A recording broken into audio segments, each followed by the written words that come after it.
সংবাদে আপনাকে স্বাগতম। শুরুতেই সংবাদ শিরোনাম, এরপর বিস্তারিত। শিক্ষামন্ত্রীকে বরখাস্ত না করা মোদির পুরনো কৌশলেরই অংশ।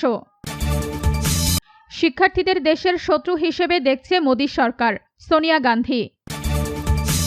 টানা ১৩ রাত ধরে মার্কিন হামলা, কঠোর জবাবের হুঁশিয়ারি ইরানের।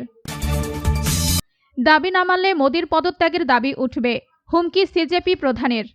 আপনি যদি মোদিকে ক্ষমতা থেকে নামাতে চান তাহলে ভিডিওতে লাইক করে চ্যানেলটি অবশ্যই সাবস্ক্রাইব করে দিবেন। এখন বিস্তারিত।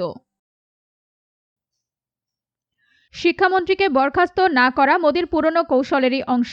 ভারতে একের পর এক পরীক্ষার প্রশ্নপত্র ফাঁসের ঘটনাকে কেন্দ্র করে শিক্ষামন্ত্রী ধর্মেন্দ্র প্রধানের পদত্যাগের দাবিতে উত্তাল হয়ে উঠেছে দেশটির রাজনৈতিক ও সামাজিক অঙ্গন। তরুণদের নতুন সামাজিক আন্দোলন ককরোচ মুভমেন্ট এর হাজার হাজার সমর্থক দেশের রাজধানী নয়াদিল্লিতে মাসব্যাপী অবস্থান ধর্মঘট পালন করছেন। পুলিশি লাঠিচার্জ এবং টিয়ার গ্যাসের জবাবে শতাধিক আন্দোলনকারী আহত হওয়ার পরও পিছু হটেননি বিক্ষোভকারীরা। তবে দেশ জুড়ে তীব্র বিক্ষোভ ও বিরোধী দলগুলোর টানা চাপের মুখেও স্থানে অটল রয়েছেন শিক্ষামন্ত্রী ধর্মেন্দ্র প্রধান। আপাতদৃষ্টিতে এটি নজিরবিহীন মনে হলেও নরেন্দ্র মোদীর ১২ বছরের শাসনকালের রাজনৈতিক ধারা বিশ্লেষণ করলে দেখা যায় চাপের মুখে সহকর্মীদের বরখাস্ত না করার এই অবস্থান তার পুরনো কৌশলেরই একটি অংশ। শিক্ষার্থীদের দেশের শত্রু হিসেবে দেখছে মোদী সরকার, সোনিয়া গান্ধী।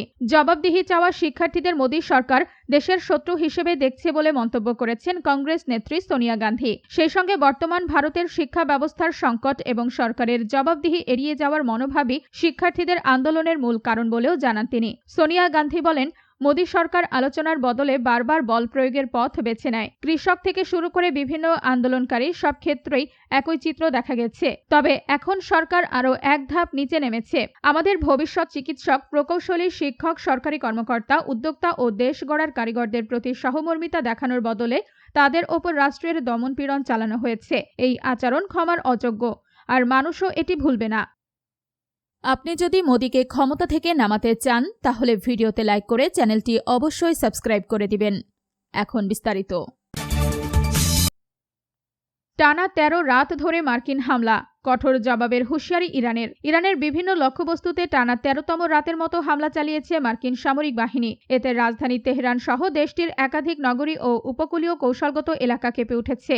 সামরিক স্থাপনার পাশাপাশি আবাসিক এলাকায় ক্ষেপণাস্ত্র আঘাত হানার খবর পাওয়া গেছে। এর জবাবে মার্কিন বাহিনীর ওপর আরও বিধ্বংসী ও কঠোর প্রতিশোধ নেওয়ার হুঁশিয়ারি দিয়েছে তেহরান। শুক্রবার ২৪ জুলাই কাতার ভিত্তিক সংবাদ মাধ্যম আল জাজিরার এক প্রতিবেদনে এই তথ্য জানানো হয়েছে। মধ্যপ্রাচ্য ভিত্তিক মার্কিন সামরিক বাহিনীর সেন্ট্রাল কমান্ড সেন্টকম জানিয়েছে, ইরানের সামরিক কমান্ড কেন্দ্র, ড্রোন মজুত কেন্দ্র, যোগাযোগ নেটওয়ার্ক, উপকূলীয় নজরদারি কেন্দ্র এবং সামুদ্রিক সক্ষমতাকে লক্ষ্যবস্তু করা হয়েছে। আরও জানিয়েছে, এসব হামলার উদ্দেশ্য ছিল ইরানকে জবাবদিহির আওতায় আনা এবং বাণিজ্যিক জাহাজ চলাচলের ওপর ইসলামিক রেভলিউশনারি গার্ড কোরের IRGC হুমকি হ্রাস করা।